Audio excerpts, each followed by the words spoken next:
बड़ी प्लानिंग के साथ ऐसी टीम तैयार की गई जो उर्दू जबान सीख रही है, जो कुरान की कुछ आयतों को सीख चुकी है, जिसे मालूम है मुसलमान लड़कियों को कैसे मायल करना है, कैसे जाल फेंकना है, कैसे इस्लाम की तारीफ करके ये दिखाना है कि हम इस्लाम से बहुत प्रभावित हैं, बहुत मुतासिर हैं। और जब वो लड़कियां चैटिंग करने लगे, बातें करने लगे, तो फिर उनको लालच दे करके कैसे इस्लाम से निकालना है।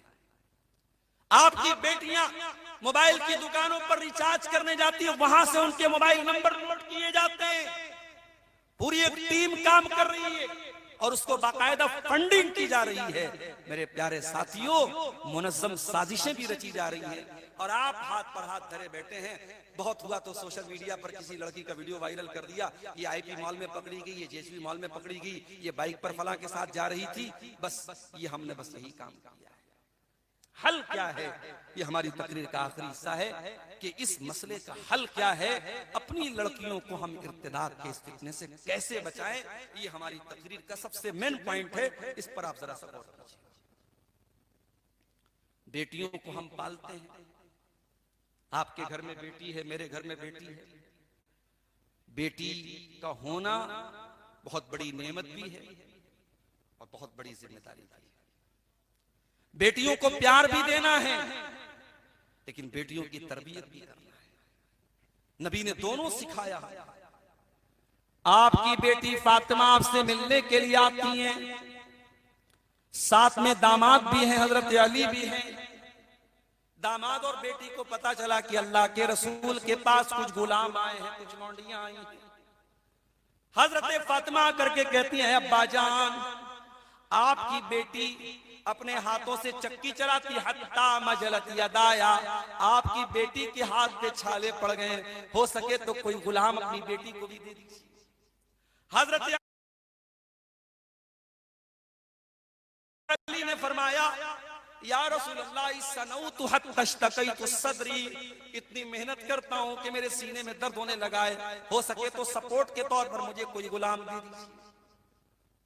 दुनिया में इंसान को औलाद से प्यारा तो कोई नहीं होता, और नबी की तो एक ही बेटी बची है, सबसे छोटी बेटी है, सबसे लाडली बेटी है, और आकर के अपने बाप के सामने शिकवा कर रही है। मगर तरबियत देखो जनाब मोहम्मद रसूलुल्लाह सल्लल्लाहु अलैहि वसल्लम की। आपने फरमाया, ऐ अली, ऐ फातिमा, ला ओती कुमा, मैं तुम्हें गुलाम नहीं दे सकता। मेरे वो गरीब सहाबा जो मस्जिद में आकर के दीन सीख रहे हैं, कुरान सीख रहे हैं, नमाज सीख रहे हैं, अकीदा सीख रहे हैं, जो मेरे मदरसे के स्टूडेंट्स हैं, ऐ अली, ऐ फातिमा, उन गरीब सहाबा को खाने को लाले पड़े हुए हैं, उनके खाने का अनाज नहीं है, उनके पहनने का कपड़ा नहीं है, जब तक इन गुलामों को बेचकर मैं उनकी जरूरत पूरी न कर दूं, ऐ अली, ऐ फातिमा, मैं तुमको गुलाम नहीं दे सकता। सबक दिया अल्लाह के रसूल ने हमें और आप, बेटी से प्यार भी करो और जहां सख्ती की जरूरत पड़े वहां सख्ती भी करो। आप आंखें मूंद लेते हैं। मेरी प्यारी माँ और बहनों, बड़े अफसोस के साथ कहना पड़ता है, लोग कहते हैं कि माएं अपनी बेटियों को खूब पहचानती हैं। बुढ़ापे के जो बाल सफेद होते हैं वो धूप में सफेद नहीं होते, बड़ा तजर्बा होता है माँ। रात में अगर बेटी कंबल के अंदर छुप करके भी किसी से बात कर रही है तो माँ को एहसास होता है। माएं बहुत कुछ जानती हैं, लेकिन जान करके नजरअंदाज करती हैं। मैं ये नहीं कहता हूं कि हर बात पे आप बेटियों का हिसाब लीजिए और बेटियों को मारिए और पीटिए और डांटिए, मगर हर बात को नजरअंदाज भी मत कीजिए। मोबाइल पर रिचार्ज कहां से हो गया, नया मोबाइल कहां से आ गया, नया पर्स कहां से आ गया, स्कूल की छुट्टी 4 बजे हुई, तू 6 बजे घर क्यों आई, शादी में सहेली के यहाँ गई, तू तूने वहां रात क्यों गुजारी। ये वो सवालात हैं जो हमें अपनी बेटियों से करने चाहिए। हमें जवान बेटियों को मुहासबा करना चाहिए मेरे प्यारे। मगर हम तो साहब बेगैरत हो गए।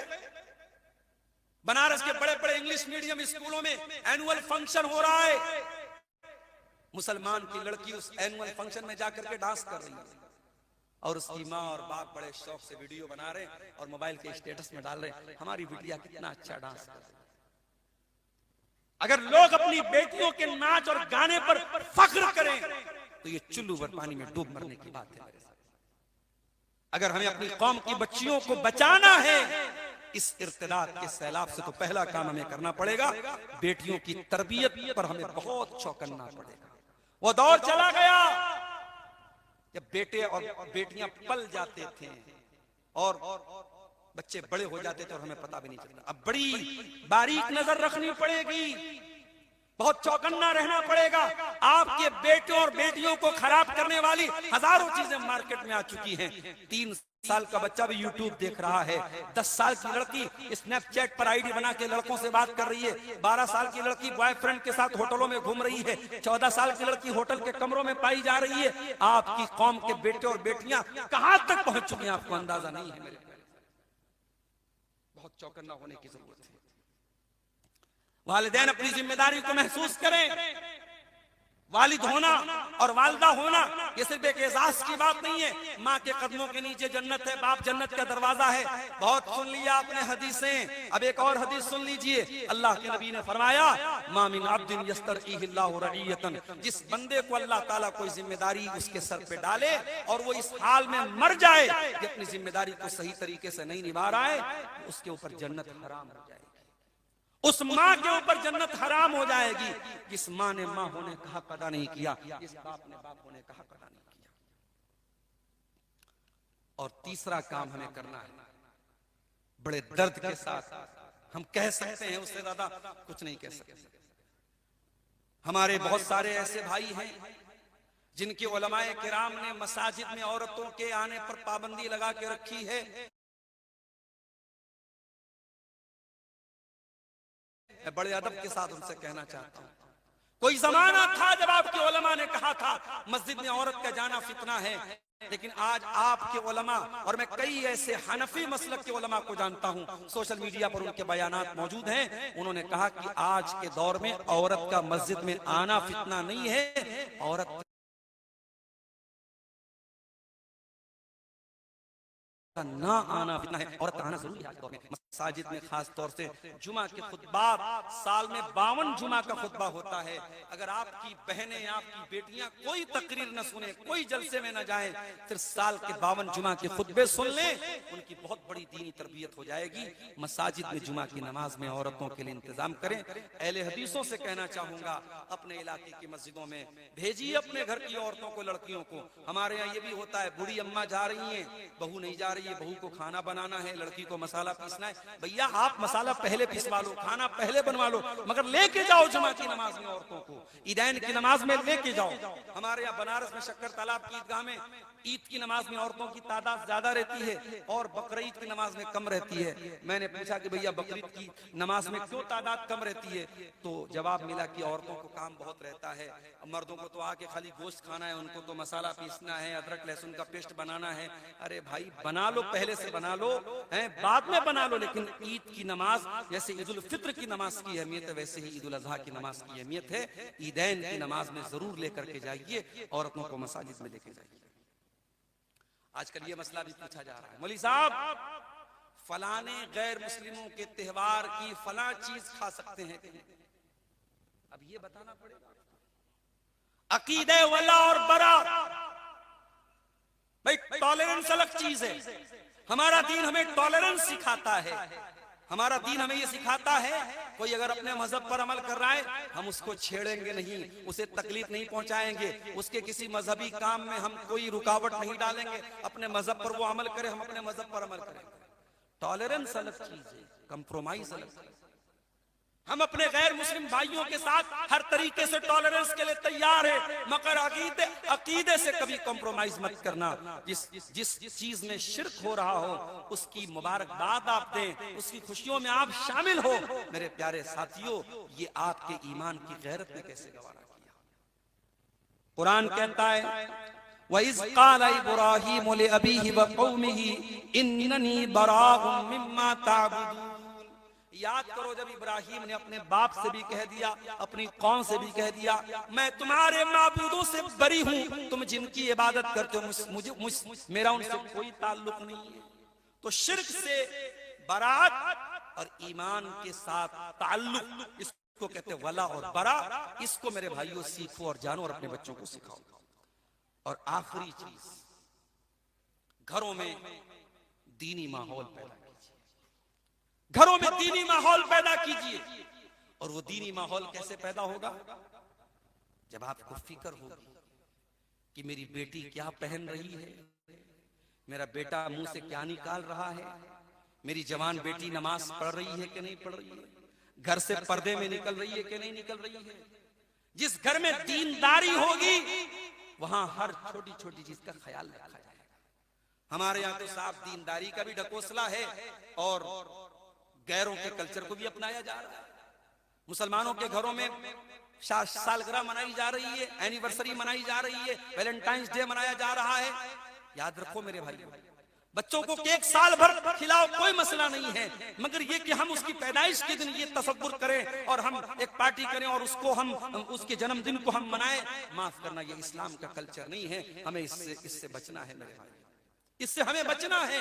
हमें अपने घर को अगर दीनदारी का सबक हमने पढ़ाया है तो हम अपनी बच्चियों को बताएं कि हमारे दीन का क्या तकाजा है, हमारी शरीयत का क्या तकाजा है। और ये भी याद रखो, बाज लोग बड़े इत्मीनान से बैठ जाते हैं, हमारी लड़की तो गर्ल्स कॉलेज में पढ़ती है।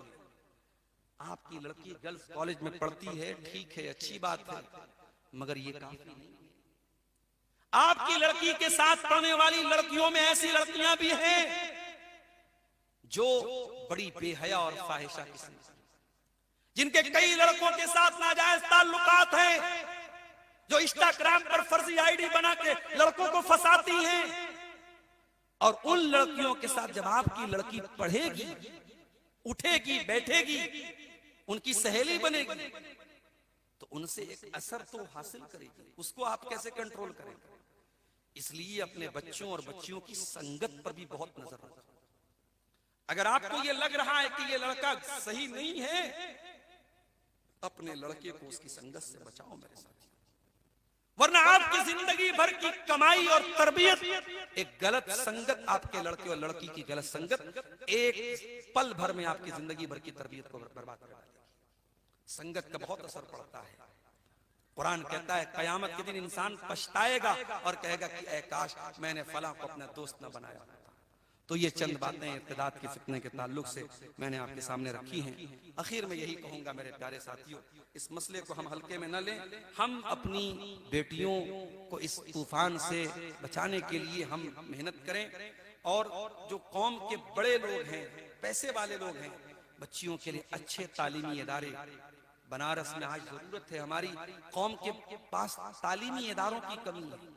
मुसलमानों के इलाकों की पहचान रेस्टोरेंट से हो रही है। हमारे यहाँ चिकन बहुत अच्छा मिलता है, हमारे यहाँ जो है फला कबाब बहुत अच्छा मिलता है, फला कीमा की पुड़ी, ये हमारी पहचान है हमारे इलाकों की।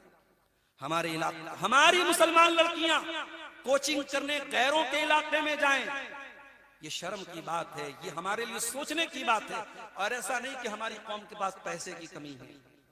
जब शादियों में 4-4 तरीके का स्टार्टर लगाया जाता है और 5-5, 10-10 लाख का लोन बुक किया जाता है, तब समझ में आता है कि इस कौम के पास पैसे की कमी नहीं है। कमी है तो शऊर की कमी है, कमी है तो अपनी कौम के मुतालिक सोचने की कमी है, कमी है तो अपने मुस्तकबिल को लेकर के फिक्र की कमी है। दुआ है रब्बुल आलमीन से आलमीन हम सबको अपनी कौम की बच्चियों के बारे में, उनके मुस्तकबिल के बारे में सोचने की तौफीक अता फरमाए। रब्बुल आलमीन आज के इस प्रोग्राम को जिन भाइयों ने मुनक्किद किया है उनकी इस कोशिश को कबूल फरमाए। अल्लाह कहने सुनने से ज्यादा हम सबको अमल की तौफीक अता फरमाए, ईमान पर जिंदा रखे और ईमान पर हमारा खात्मा फरमाए। आमीन व आखिर दावाना अनिल हम्दुलिल्लाहि रब्बिल आलमीन। वस्सलामु अलैकुम व रहमतुल्लाहि व बरकातहू।